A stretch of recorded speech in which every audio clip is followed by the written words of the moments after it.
সিমের উপর সুনির্দিষ্ট কর প্রত্যাহার, আইসিটিকে ট্রাস্ট সেক্টর হিসেবে গড়ে তুলতে সরকার এই খাতে ট্যাক্স, ভ্যাট, লাইসেন্সিং নীতিমালা সংস্কারের ব্যাপক উদ্যোগ গ্রহণ করেছে।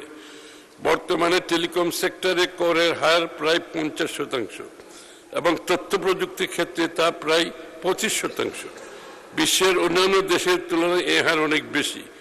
তাই এই খাতের বিকাশে সরকার এ ধরনের ট্যাক্স ক্রমান্বয়ে যৌক্তিক হারে কমানোর উদ্যোগ নিয়েছে।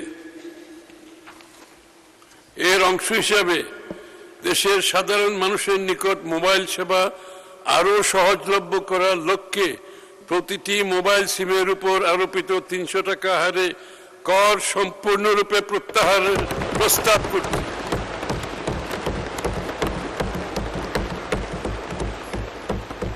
এখন থেকে সিম ফ্রি, আর টাকা দিতে হবে না।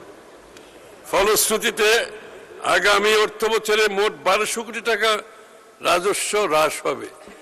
সরকারের 1200 কোটি টাকা রাজস্ব হ্রাস হবে।